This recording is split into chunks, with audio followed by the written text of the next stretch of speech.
人美心善，而且他特别大方，而且他很敬业，基本上你是看不到他回去休息的。对，自己也做到了，而且没有那个威亚，非常累。对，他是个恋爱脑，没有岁数就活不了，最主要的就不行。Hello， 大家好，我叫唐振超，在电视剧《珠帘玉幕》当中饰演郑之恒郑五郎。作为本剧在扬州最后出场的大反派之一，请用3个词形容一下自己是怎样的反派？阴险，但是很勇敢，还有一点小可爱。郑之恒和苏慕遮前期在商业上的互相较量很有看头。你印象最深刻的和苏慕遮的对手戏是哪一场？有一场是苏慕遮为了把我拦下来，然后他挡马，那场戏印象非常深刻，因为那场戏我做到了一个马术起扬的动作，然后整一个为了这个动作可能拍了3个多小时。是你自己做到的吗？对，自己也做到了，而且没有那个威亚，然后就感觉很神奇，大概做了3个小时到半夜1点多，所以印象很深刻。是不是特别有成就感？非常累。郑之恒在剧中时而和苏慕遮合作，时而刁难，后面还起了杀心。郑之恒在心里是怎么看待苏慕遮这个人的？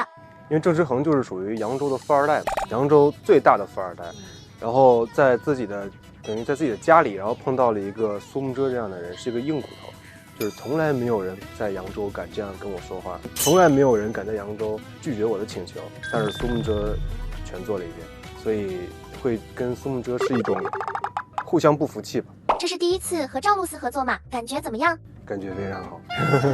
人美心善，而且他特别大方，就是经常能够喝到赵老师请的饮料。而且他很敬业，就是他在现场的时候，基本上你是看不到他回去休息的，包括换场啊或者中间，他都会在原地去等着。演技就不用说了，大家都看得到，非常好。郑之恒找到崔十九许诺养他一辈子，答应他帮他振兴崔家。这时的郑之恒是想利用他，还是真心的？其实郑之恒从头到尾都没有想过利用崔十九，反而是崔十九在利用郑之恒。那郑之恒心里是知道的吗？郑之恒知道，但是因为郑之恒从小他就喜欢崔十九，所以对于崔家没落了之后，他把崔十九安排在别院，其实郑之恒是心知肚明的，就是他想得很清楚，就是崔十九需要他能够帮助崔十九，因为崔十九也并没有隐瞒，就是很明显的就是我跟你在一起，但是你要帮我，所以对于郑之恒来讲是没有利用崔十九。谢可寅说郑之恒是个恋爱脑，你同意他的说法吗？对，他是个恋爱脑。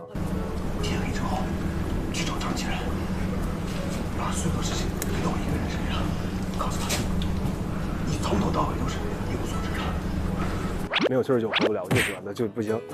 用一个词来形容崔十九和郑之恒之间的感情，你觉得是什么？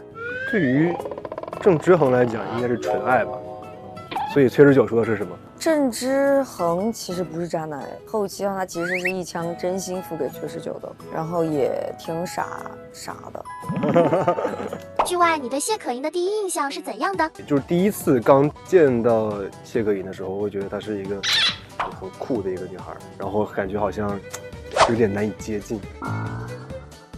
还记得你们破冰的场景吗？破冰，破冰就是有一次在拍那个横店的外景的时候，那天晚上很冷，就是冷的人都发抖那种，然后他会去把他的暖手宝分享给我，然后后来发现原来是一个很温暖的人。